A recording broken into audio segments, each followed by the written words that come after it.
Podcast Q3 Remuneração, um canal acima da média.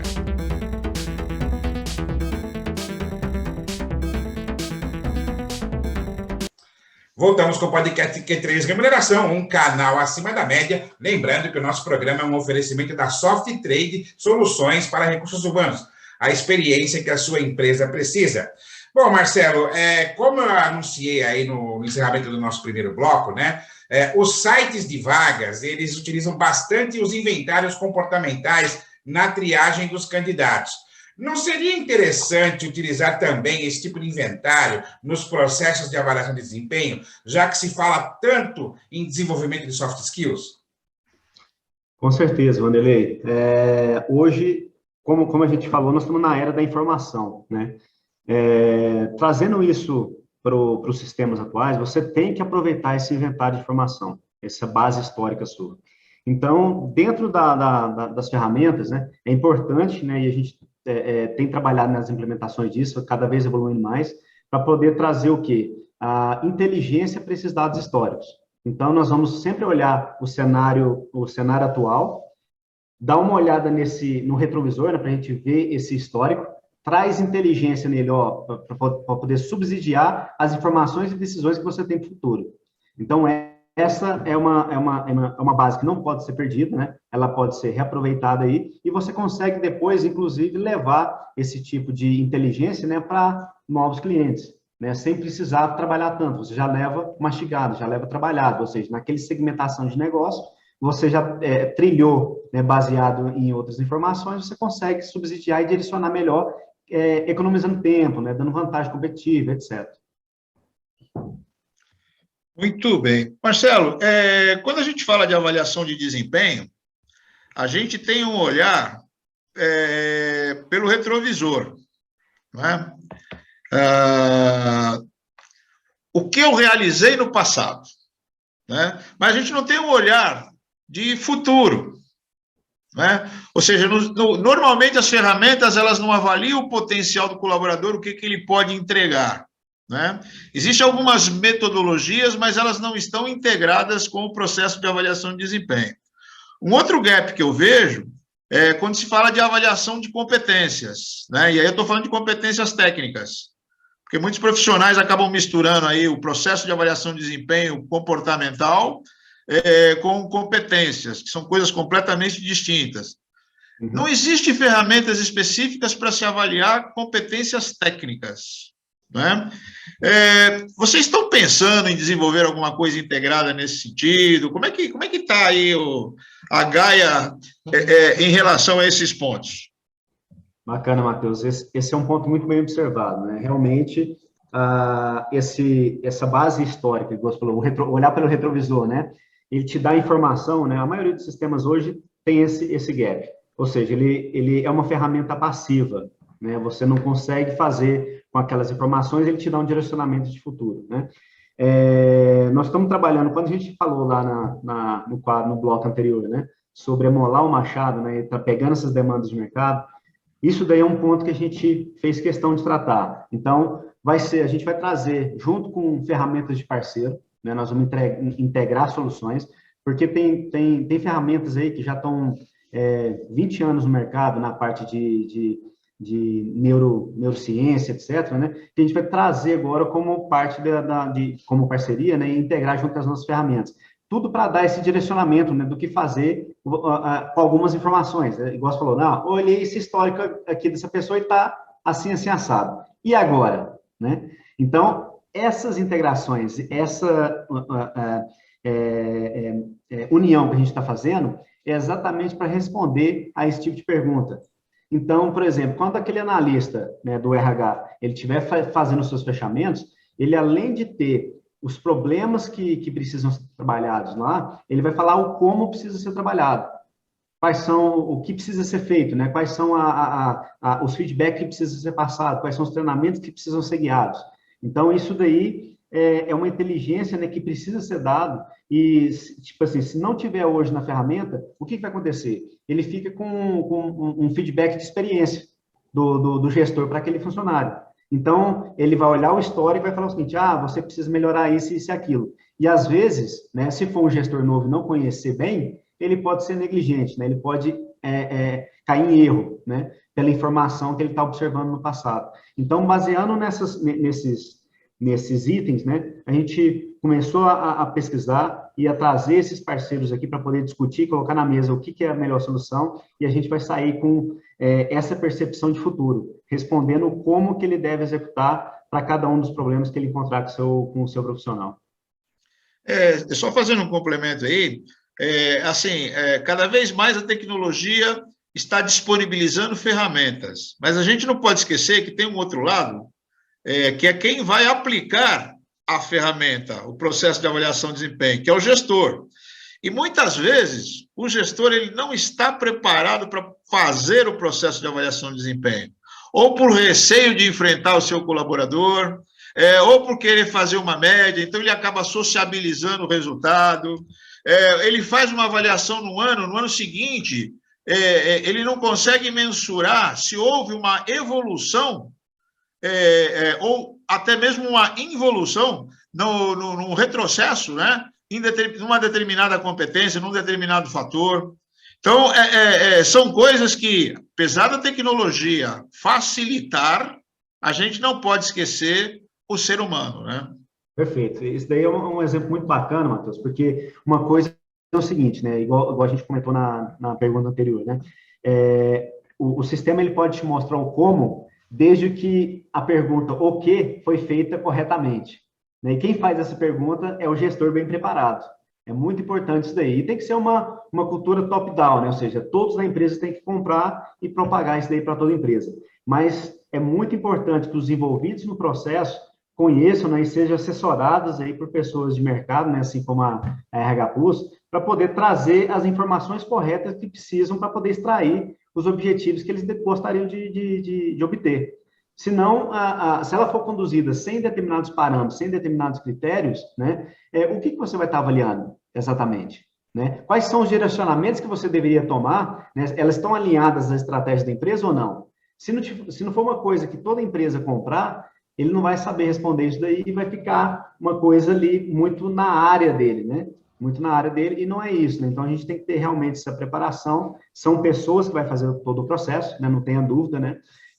Mas lembrando que, com essas informações bem preenchidas, o processo bem feito, né? A tecnologia vai conseguir agregar e dar os próximos passos, desde que esse trabalho tenha sido bem alimentado. Isso daí é um ponto bem observado. Legal. Marcelo, as grandes corporações, especialmente a indústria, né? Ela tem os seus sistemas integrados de gestão, né? É muito comum você ver aí as grandes empresas e até mesmo as médias, né? Você tem o SAP, os TOTOS da vida, né? E aí, essas empresas, quando você oferece uma solução de nicho, como é a solução de avaliação de desempenho da Gaia, né? Essas empresas, a primeira coisa que os caras perguntam é: tem integração com o SAP? Tem integração com o TOTOS? Né? Então, a minha pergunta para você é a seguinte: é possível integrar uma solução de avaliação de desempenho como a da Gaia a outras aplicações que também automatizam metodologias como a matriz Ninebox? Perfeitamente, Vanderlei. A ferramenta, ela hoje, né, é muito comum, né, principalmente nessa última década, né, que é a conectividade. Então, a ferramenta ela foi desenhada, né, para poder fazer essas integrações. Então, tem APIs, né, que são disponibilizadas por essas ferramentas, que podem se integrar com todos esses ERPs, né, sistemas de folha de pagamento, né, etc. Tanto consumindo informações, quanto fornecendo informações, né? E é interessante, né, você falar da parte, por exemplo, um recurso, né, com a Ninebox aí, que a gente utiliza dentro da avaliação, mas ela inicialmente ela foi uma ferramenta que não era de avaliação de desempenho, não era do RH especificamente, né? Ali no início de 70 ali, ela foi proposta para ver se era para poder trazer vantagem competitiva para as empresas. Depois, na década de 80, ela veio para o mercado de ações, para ver os pontos positivos e negativos de uma determinada compra.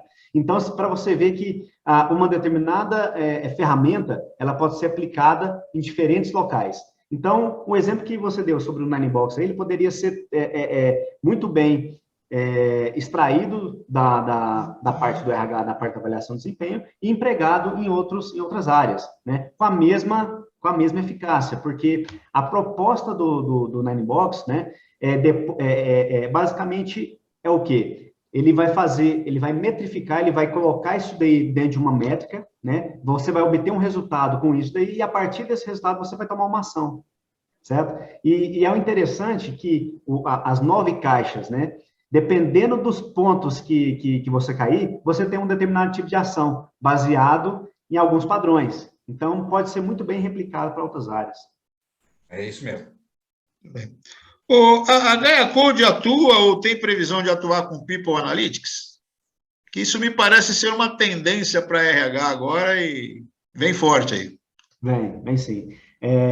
A princípio, Matheus, a gente vai dar a inteligência, né, e fazer essa Ferrari acontecer aqui na parte de avaliação e desempenho de pessoas, né?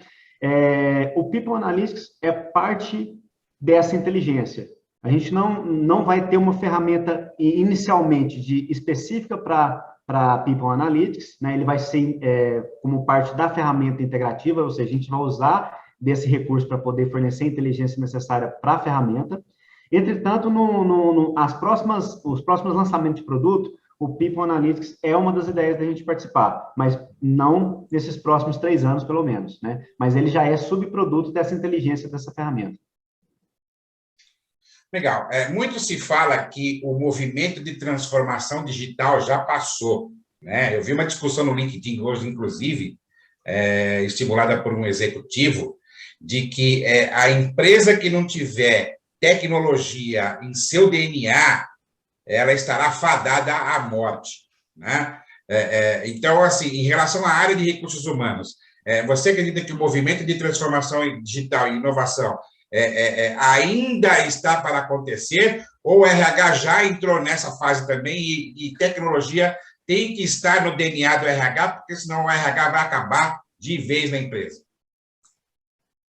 Muito bem observado, Vanderlei. Isso daí é muito interessante, porque acaba que a tecnologia ele tá facilitando tanto que está sendo inevitável de você utilizar todos os seus recursos, né? Por exemplo, durante a pandemia, né, como que o RH agiu? Foi tão interessante o movimento dos recursos humanos durante a pandemia, porque teve várias empresas no mundo que tinham aquelas sedes imensas com milhares de funcionários lá, e eles mandaram todo mundo para casa, viram que funcionou bem em casa, né, o trabalho remoto, e o que eles resolveram? Falaram, cara, eu tô com uma despesa alta, né, tô gastando muito com aluguel, com cafezinho, com pessoa parando no corredor, bate-papo, tal, não sei o quê, energia, etc. Ele foi lá e fechou aquela unidade. Então, lá no Vale do Silício, por exemplo, tem várias empresas lá que optaram por continuar com o trabalho remoto, e assim aqui no Brasil também, várias empresas fazendo trabalho remoto, e o desafio do RH, né, em gestionar esse novo cenário, esse novo mundo. Ou seja, agora ele faz entrevista por remoto, né, por videoconferência, faz reuniões com funcionário por videoconferência, que antes não se fazia tanto, era muito pessoal, controla esses funcionários, né, e gestiona tudo remotamente, né? Então, ele está vivendo a tecnologia, né, e está contratando também de diversos lugares, né? Antigamente, ele só contratava ali na região dele, né? Hoje não, ele tem funcionário, ele está em São Paulo, está contratando lá na Bahia, está contratando lá no Sul, está contratando lá no Acre, enfim. A pessoa pode estar em qualquer lugar e as barreiras geográficas não existem mais, né? Então, como se diz, né? O foguete lançado não tem mais volta, né? Então, quem não tiver inserido nesse contexto, né, ele vai perder uma vantagem muito competitiva, né? Porque imagina o seguinte, uma das principais dores aí do RH começa exatamente no recrutamento e seleção, né? A gente sabe que tem N outras dores, né? Mas imagina o seguinte, você fazendo aquela contratação, né, igual você fazia há 3 anos atrás, não vamos colocar muito tempo não, há 3 anos atrás. E hoje uma empresa está falando o seguinte, eu estou contratando pessoas aqui de todo lugar do Brasil. O que ela precisa fazer é atender os nossos requisitos técnicos aqui e comportamentais para que a pessoa tenha direito à vaga. Então, essa empresa ela fica muito limitada se ela não usar desses recursos, né? Então, realmente, a gente vê aí que é um foguete que não tem ré, né? Ele só vai agora. Marcelo, a gente está entrando aqui na nossa última pergunta e até em contraponto à pergunta que o Vanderlei te fez agora,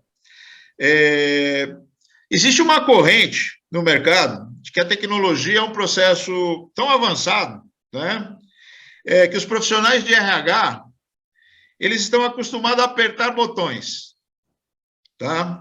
E esperando o resultado sair do outro lado.